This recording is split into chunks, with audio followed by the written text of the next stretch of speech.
भारत में जलजीव पालन को उद्योग के रूप में 80 के दशक से पहचान मिली।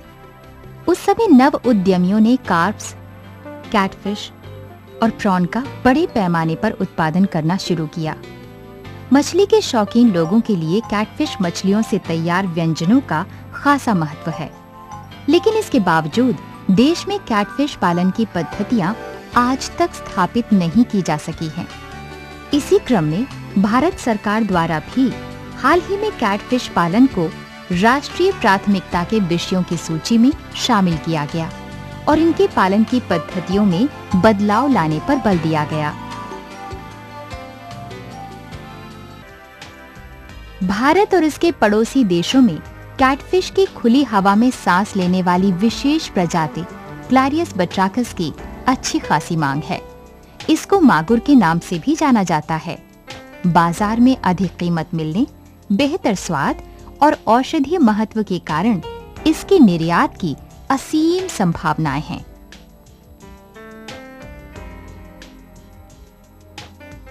दलदली भूमि और जल जमाव वाले क्षेत्र भी आमतौर पर मागुर के प्रिय आवास स्थल होते हैं। इन जगहों पर उथला पानी होता है और पौधे व अन्य जीवों के सड़ते अवशेष तलहटी में पाए जाते हैं, जिनमें पोषक तत्वों का अभाव होता है। मागुर पालन की अपार संभावनाओं के बावजूद मछली पालक इसका बड़े पैमाने पर उत्पादन नहीं कर पा रहे हैं। इसका एक कारण मागुर के बीज की उपलब्धता नहीं होना है। यही कारण है कि मागुर उत्पादन काफी हद तक प्रग्रहण पर आधारित है। मागुर पालकों की इस समस्या को दूर करने के लिए केंद्रीय मीठा जलजीव पालन अनुसंधान संस्थान भुवनेश्वर ने प्रेरित प्रजनन, लार्वा पालन, मछली बीज उत्पादन और इसके पालन की कई विधियां विकसित की हैं। मीठा जलजीव पालन के क्षेत्र में ये देश में शीर्ष संस्थान है। सामान्य तौर पर मागुर 1 वर्ष की अवधि में परिपक्व हो जाती हैं और जून से अगस्त माह के दौरान प्रजनन करती हैं। इस प्रजनन अवधि में नर और मादा मागुर को ब्रूड स्टॉक ताल से इकट्ठा किया जाता है तथा जल से भरे प्लास्टिक के टबों में अलग अलग रखा जाता है। नर और मादा की पहचान इनके लैंगिक गुणों के आधार पर की जाती है। मादा में उदर का हिस्सा अंडों से भरा होता है और जननांग लालीपन लिए गोलाकार तथा बटन के आकार के होते हैं, जबकि नर में जननांग लंबाकार और नुकीले होते हैं। आमतौर पर 100 ग्राम के वजन वाली मादा में 4 मिलीग्राम कार्प पिट्यूटरी एक्सट्रैक्ट या 0.1 मिलीलीटर ओवाप्रिन अथवा ओवाटाइड का या 400 IUHCG का टीका लगाया जाता है। मादा मागुर में ये हार्मोन के टीके शाम के समय पीठ पर लगाए जाते हैं। नर को इस तरह के हार्मोन टीकों की जरूरत नहीं पड़ती। नर और ये टीका लगी मादा मछलियों को अलग अलग टबों में रखा जाता है। इनमें 10 से 15 सेंटीमीटर स्तर तक पानी होता है। नर मागुर के शुक्राणु प्राप्त करने के लिए उनकी अंड ग्रंथि चीरा लगाने के बाद निकाली जाती है। इन अंड ग्रंथियों की काट छांट कर इन्हें 0.9% सैलाइन घोल में रखा जाता है। इन टुकड़ों से ही बाद में शुक्राणु निलंबन हासिल होता है। टीका देने के 14 से 17 घंटे बाद मादा मछलियों से अंडे प्राप्त किए जाते हैं। ये अंडे छोटे अनेमल या प्लास्टिक ट्रे में इकट्ठे किए जाते हैं। अत्यंत चमकदार और भूरे रंग के मोतीनुमा अंडे अच्छे माने जाते हैं, जबकि सफेद रंग के अंडे खराब माने जाते हैं। 150 ग्राम वजन वाली एक मादा औसतन 7000 से 9000 तक अंडे देती है।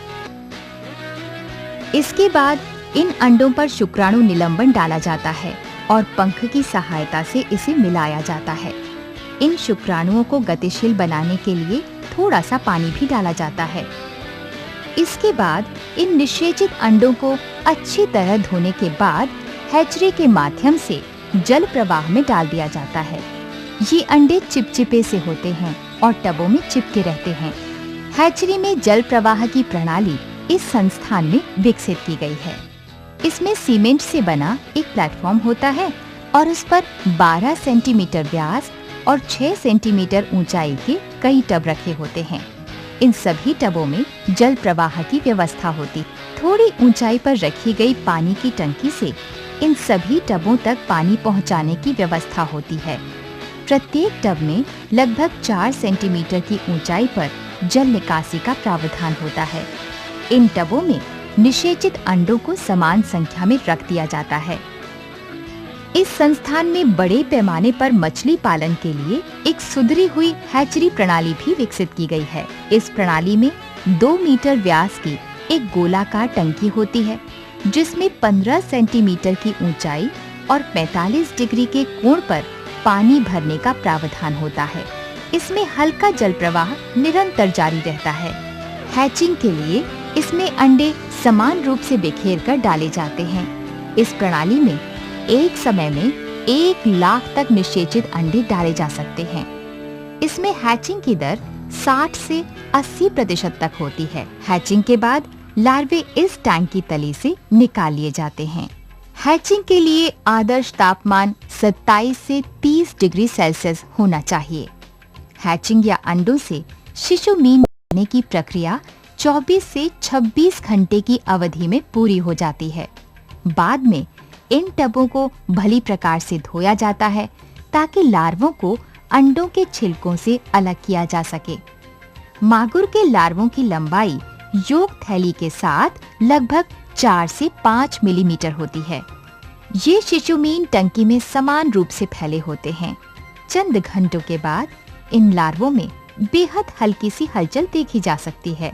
स्वस्थ शिशु मीन इन टंकियों के किनारों पर 10 से 12 घंटों के दौरान इकट्ठे हो जाते हैं, जबकि कमजोर व विकृत शिशु मीन टंकियों के मध्य में ही रह जाते हैं, जिन्हें बाद में निकाल दिया जाता है।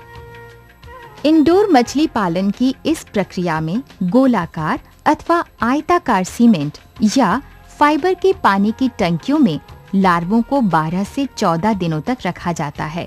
रात्रिचर होने की अपनी प्रकृति के कारण ये शिशु मीन इन टैंकों के किनारों पर जमा होने लगते हैं ताकि रोशनी से बच सकें, जबकि रात के समय ये इन पानी की टंकियों में फैल जाते हैं।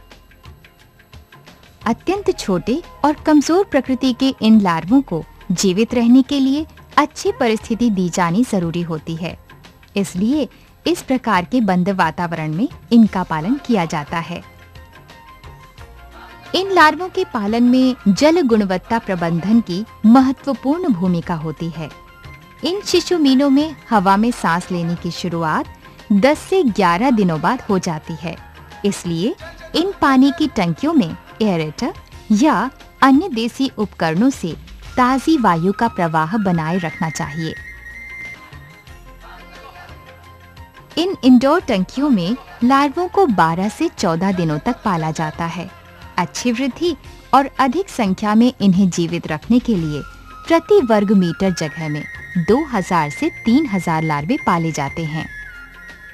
इन शिशु मीनों को अपनी योक थैलियों से लगभग 3 दिनों तक आहार मिलता रहता है। इसके बाद इन्हें बाहरी आहार की जरूरत पड़ती है।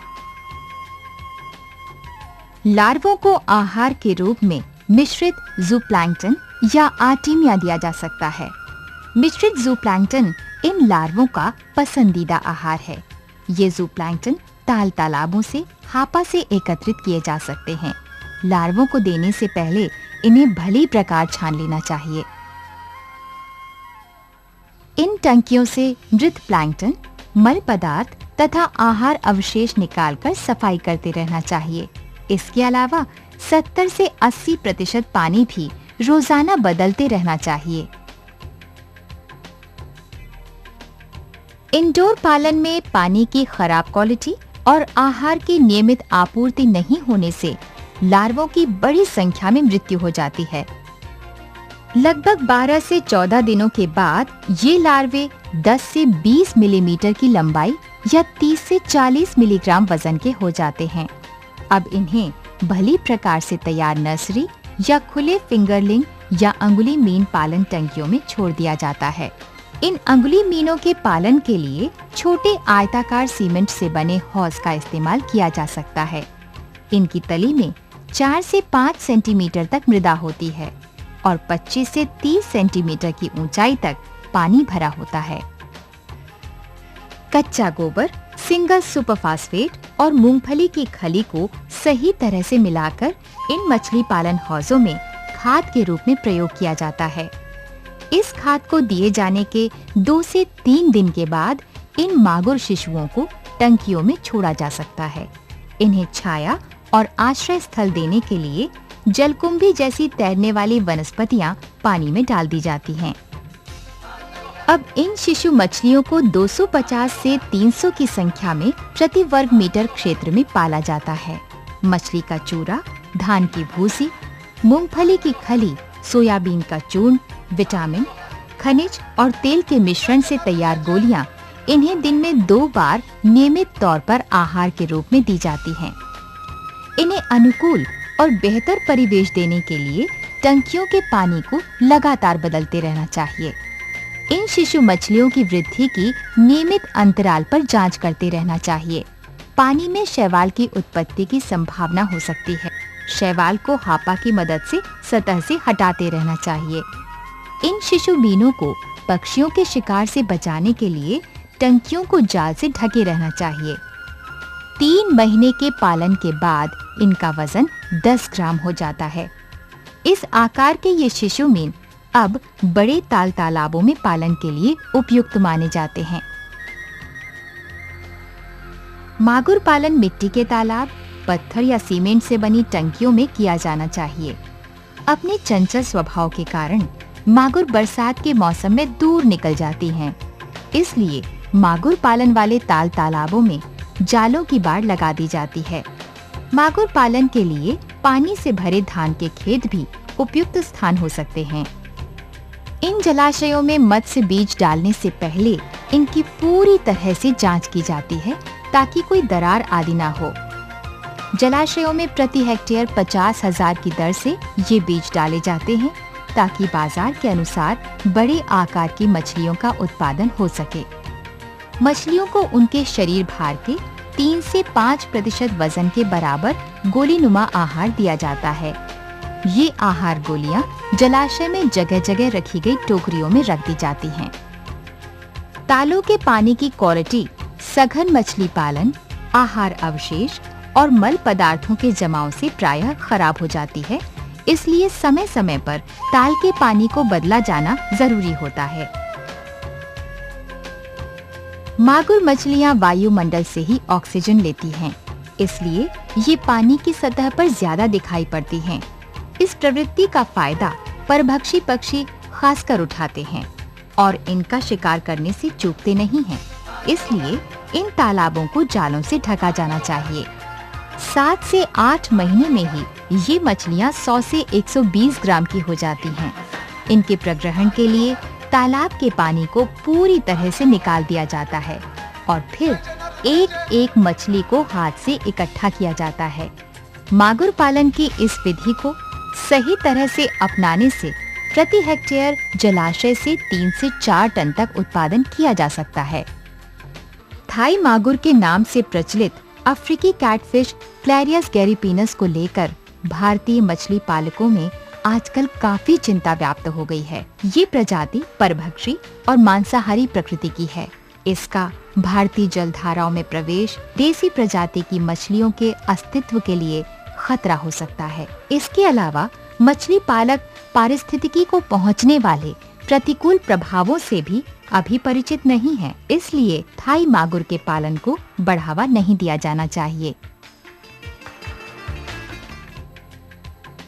मागुर पालन की इस तकनीक को यदि मछली पालक अपनाएं तो निस्संदेह उनके भविष्य की सुनहरी संभावनाएं यहीं पर नजर आती हैं।